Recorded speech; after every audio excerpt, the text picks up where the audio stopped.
All right. Hi, everyone. Thank you so much for joining me today. My name is Jenna Wood, and I am one of the dietitians here with the Giant Company. Welcome if you are new to our classes, and welcome back if you are a regular. Feature Friday is something we do one Friday a month, and we do just that. We feature a particular brand or product on a Friday. This month, our featured item is our Impossible Foods products. So we're going to do a deep dive into their products, into the categories they have, a little bit about the nutrition and sustainability, but we do have another class that I'll call out as well. But let us get into it. So, what is Impossible Foods? I'd love for you in the chat to tell me if you've tried Impossible Foods before. Some people said yes already, so that's so great. One person said they love them, so that is fantastic. A lot of no's or they haven't, a couple yeses. Some have never heard of them. Awesome. So, hopefully, you'll learn something even if you have tried them before. So Impossible Foods. So the company was founded back in 2011, so it's still a newer company by Stanford University professor Patrick O'Brown, who is an MD, PhD, and he had the goal of making meat from plants. So he finished his medical degree and realized he really wanted to go into research. So he did research for a long time and then took a sabbatical to learn kind of what he wanted to do for the rest of his career. And a lot with sustainability and everything kind of came from that. So he kind of brought together a team of top scientists at the time to analyze meat. Like, what do we like about meat? And they analyzed it from a molecular level to determine, why does meat smell the way it does? How does it cook the way it does? And really, why does it taste the way it does? Because if we want to be able to have these types of foods, and maybe for people who don't want to consume animal products, they wanted to make this option. In 2016, so they had, a lot of research for about 5 years to start. And that's when they launched their first product, the Impossible Beef Made from Plants, or at the time, it was referred to as the Impossible Burger. I did go very back into my phone to find some photos because I guess this was as I was graduating from my master's degree, and my birthday was right around the same time, a restaurant nearby announced that they were going to have the Impossible Burger in. Back in that like 2016 through 2018 time period, they've really only released in restaurants. They wanted to get, a chef opinion, how does it cook well, and then launch in these restaurants so that customers can try it but not have to cook it themselves. So I want to say like Burger King was one of them and still is a place you can buy the Impossible Beef Burger.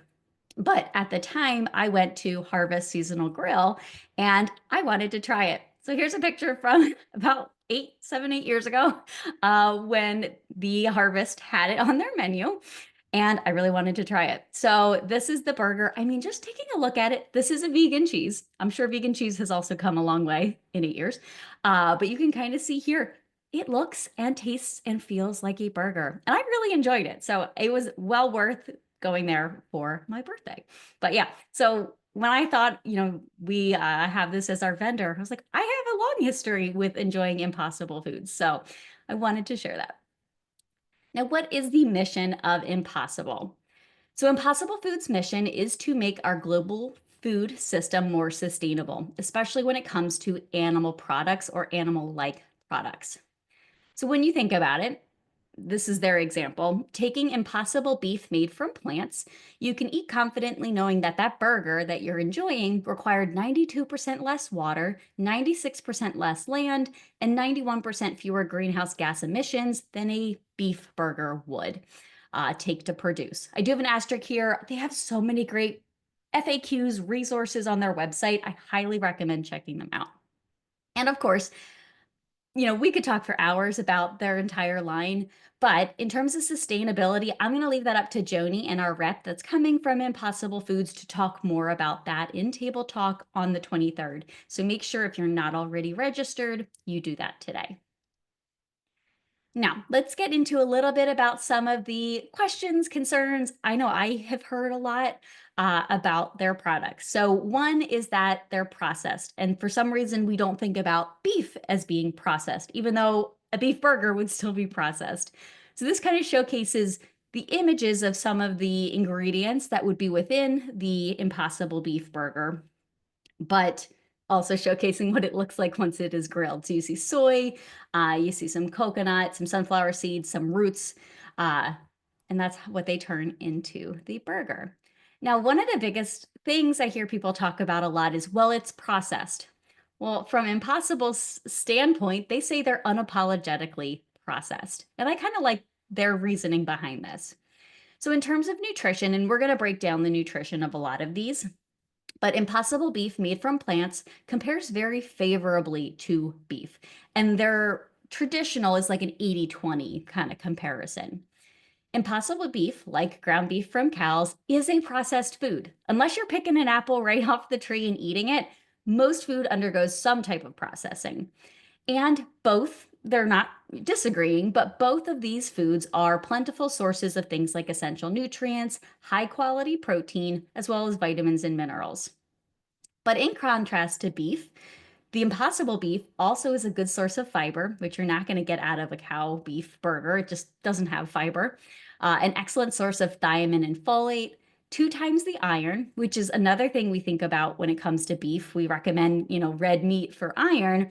The Impossible burger has twice. 2 times the potassium and 8 times the calcium. Now, they do also point out Impossible Foods is not meant to be a nutritional substitution for a green salad or, a bowl of lentils and rice.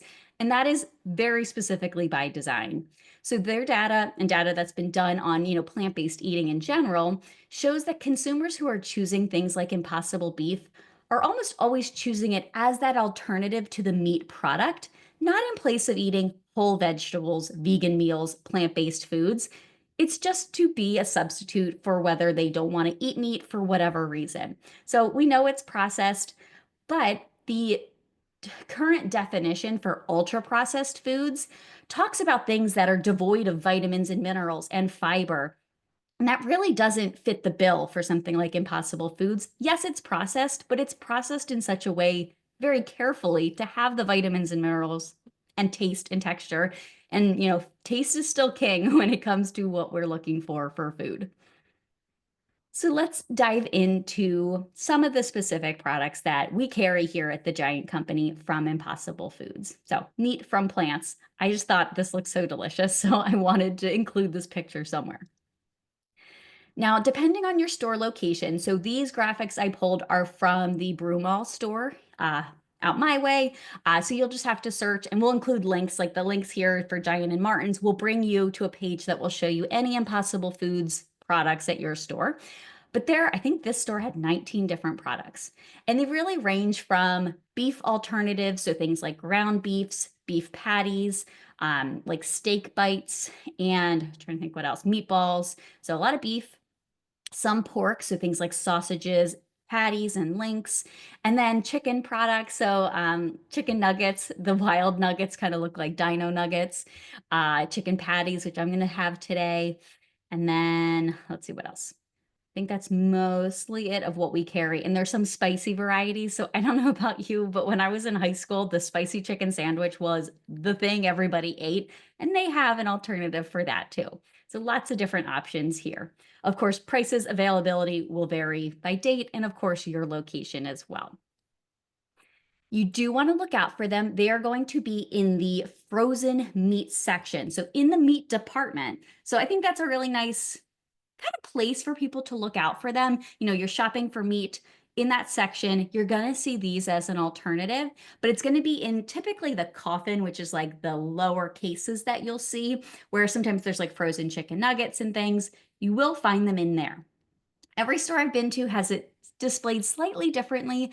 My store I went to yesterday had them all together in this really nice case, but sometimes you'll see them. The beef will be with the frozen ground beef. The chicken nuggets will be with frozen chicken nuggets. So just, take a look out. Of course, ask your meat managers. They'll know where they, put them. So make sure you ask. And some are in frozen doors as well. So just, don't give up if you don't see them exactly where I said they are in my store. We have so many different products. It kind of just depends on the space they have. But yeah, lots of good products there. In terms of nutrition and ingredients, of course, just like if we were to compare chicken, beef, pork, steak, they're going to be very different. for today's sake, I'm going to just kind of pull out a couple things that, when we look through each of the nutrition labels, you'll kind of see why those ingredients are there. I thought that meatball looked good too. So in terms of ingredients, for the most part, all of the products are going to be made with soy protein as the main ingredient and the main protein. Soy protein is going to be just as digestible and a high quality complete protein like beef will be. So it is really a good option to use. They do have a ton of information about soy, a lot of, articles that they pull. If you want to learn more about soy, I did link that here as well. Now, the one thing I included the video, I don't think we're going to have time to share it, but I did include the video if you want to learn more about heme. So if you're familiar with, making sure your iron and things are okay, if you've ever been anemic, you may hear about the differences between heme and non-heme iron.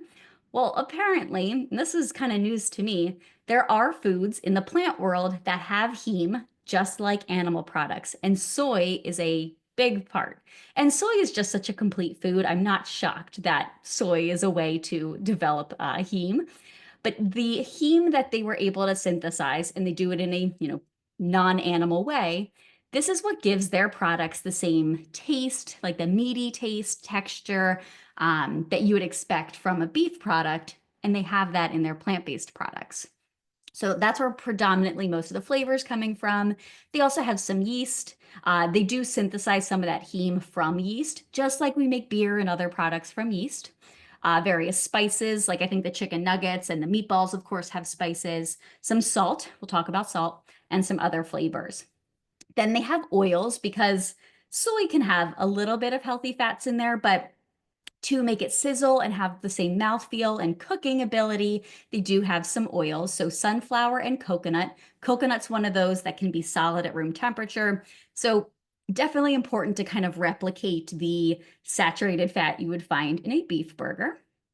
Then some binders because it needs to be able to hold together to make whatever you want to make from it. And we'll call some of those out. And then for food safety, of course, even though it is a frozen product, we do still want to think about food safety. So you'll see cultured dextrose in there, which is typically for, keeping it fresh and safe. Now, unlike an animal product, well, yes, there are some things that we can change, but it takes a long time to develop an animal product and, change the nutrition of them. Impossible Foods is able to grow and change with the market, with consumer demand. So they're regularly making improvements to their products, which is also a good call out. If you've tried their products 8 years ago, maybe it's worth trying again to see if you like them. Maybe there's a different way you could prepare them because they do make some small changes here and there. So this is the video about heme I'm not going to play, but I will include it in our recap slides. So make sure you watch it. Their whole YouTube channel has some cute videos. Now let's get into the nutrition of the various products. I pulled out about one of each of the categories to kind of compare. But this is the Impossible ground beef. So this is kind of equivalent to an 80-20 beef grind. 230 calories for a 4-ounce portion. That's about 13 grams of fat, 6 of which are saturated. I'll show you the comparison of beef in a second. It does have 370 milligrams of sodium, which for some people might be too high. A regular cow burger, beef burger will also have sodium, just typically less. But if you are somebody who's, constructing your own burger and, you have the ground beef, you're often adding things like I know my dad adds like Worcestershire and different things to his burgers, which is going to add more salt than is just naturally there. So unless you're just taking the ground beef and just using that as your burger, you're probably adding more salt to a beef burger too. What else? 19 grams of protein. I'll also call out, like it said, because it's made from soy and other plants, it does have a lot of different vitamins and minerals that maybe a beef burger won't. So like the fiber here, you're not going to see 5 grams of dietary fiber in a beef burger. It just won't be there. Also, it has the 25% of your daily value of iron, 130% of the B12, and it does have a good bit of potassium, much more than a beef burger. So when you're comparing, especially people who are watching out for their salt, that's a pretty good ratio to me of salt or sodium to potassium. So that's not too bad there. What else? In terms of ingredients, like we kind of called out and how they do it on their website, they show you like this is the biggest portion of the product, and then it has 2% or less of the flavors, the methyl cellulose, which is helpful as a binder. Same with the food starch. The dextrose we called out being a food safety. The soy leg hemoglobin is the heme portion that we talked about since it's made from soy. And then one thing they called out to make it more nutritionally equivalent to beef, they did add some tryptophan, which is an amino acid, to just make that profile a little bit more complete. So just a very good kind of well-rounded product. It cooks very well and almost, I think you'll be shocked sometimes as to how much it compares to beef when you cook it. This is a chart. I'm not going to go through, it's a lot of letters and numbers in such a small space, but I did just kind of want to have this here as your reference. I think since they posted this, this was in one of their FAQs. Some of the nutrition slightly different, but here you can see the 370 was how much milligrams of sodium they had compared to that 75 in a beef burger. But again, that is just the beef, not any seasonings or things you added to it. Potassium, the one that I just showed had actually 700, so a little higher here, but comparing the fat. So this is comparing the saturated. So this one says 8. The one I just showed you had 6. So it looks like they are continuously improving their products, but that's compared to 9. So now compare, 6 grams of saturated fat in the Impossible to about 9 grams of saturated fat in a beef burger. So it is a better for you option, but also, again, just an option for people who are looking to have a non-beef alternative. Then this is one that I don't remember seeing years ago. It must be a newer product, but this is a lighter version for people who are still looking to cut more of their saturated fat. So this one, much lower in calories, so 180 calories for that 4-ounce portion. 6 grams of total fat, only one of which is saturated. I did pick up one of these. I am very excited. I don't know what I want to make with it yet, but just in terms of nutrition, 21 grams of protein. It has 6 grams of that fiber, a little less sodium as well. And then, of course, all the herbs and spices and things that we had in the other one. But again, if you kind of were turned off a little bit by the amount of saturated fat still coming from the coconut oil, this would be a great option to try. And it does earn 2 guiding stars, which we love pulling out our guiding stars products. Then, oh, and so these come in like little bricks that you'll see. And I will call out the ounces in a second. Then we have the Impossible Homestyle meatballs that look so delicious. For 3 meatballs, it's 210 calories, only 3.5 grams of saturated fat. They do have a good bit of sodium, but it is still only 20%, less than 20% of your daily value. So that's really not too bad. We think about, maybe you're adding it to a pasta sauce, looking for a sauce that is lower in sodium too. 12 grams of protein there. In terms of it has potassium, iron, different things like we called out before. And they do call out here, the meatballs are set in a soybean oil. So a little bit different than the beef products that only had the coconut and sunflower. Very similar ingredients, dried garlic, yeast, different spices as well. Apparently these are quite good too. I haven't tried these yet. These are, I believe, a newer product as well. So the Impossible Steak Bites. So these would be great for stir fries or really any place you want to have a steak alternative. So this earns 1 guiding star, 170 calories for 3 ounces, 420 milligrams of sodium, only 0.5 gram of saturated fat. So that is quite nice. 3 grams of fiber and 21 grams of protein. Again, various micronutrients we have here, B12, very common, zinc, some phosphorus, and potassium as well. No vitamin D, but it does have iron, of course. I did try to look, so the only ingredient that was like kind of different, it does have cooked apple juice powder that I thought was kind of neat, but it has the glucano delta lactone. It's a food ingredient that it had something to do with the acid balance or also works to kind of help, bind some of those ingredients together as well. So that was the only one I saw that was kind of different. And there's no artificial colors. It says it's, colored with vegetable juice. So in terms of their pork products, so this is the Impossible Italian sausage. They have very different sausage options. I believe next week I'm using their savory sausage in a class. But for one link, so again, we're comparing it. We're not necessarily saying the nutrition is 100% better than a pork sausage, but if you look at a pork sausage, these are pretty comparable. 230 calories for one link. They are big links though. 16 grams of fat, 7 of which are saturated, a good bit of sodium.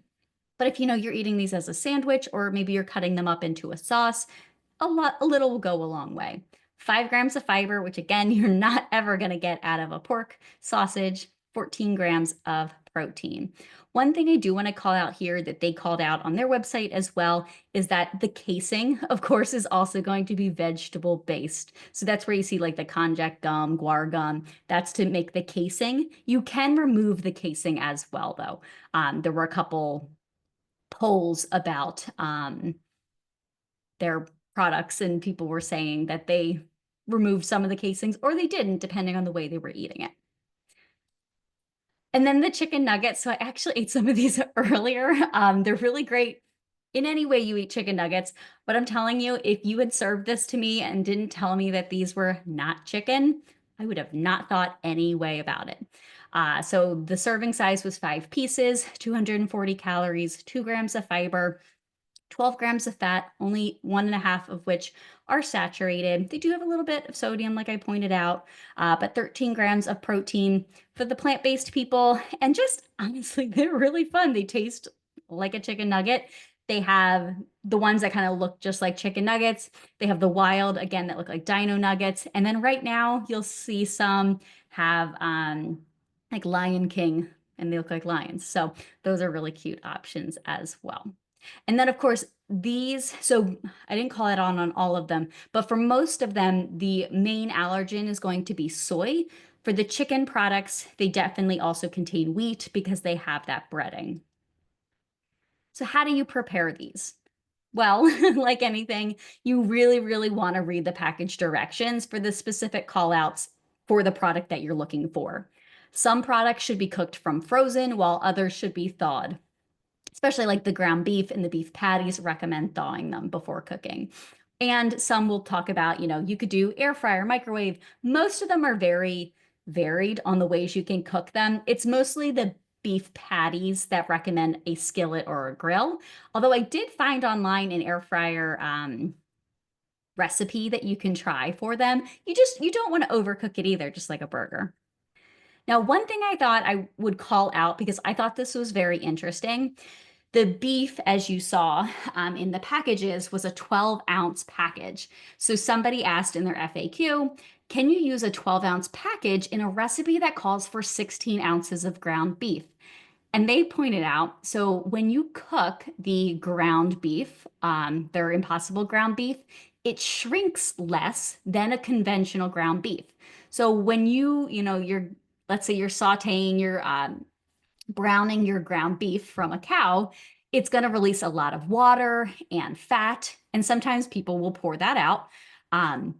But you won't notice that. That won't really happen in this product. So you're losing less. So really, they kind of call out it's going to be about the same amount of the protein part of it if you use the 12 ounce. So yes, if a recipe calls for 16 ounces of a ground beef or ground turkey or whatever you're looking for, you can use 12 ounces of the Impossible ground to make that recipe as well. So I thought that was nice.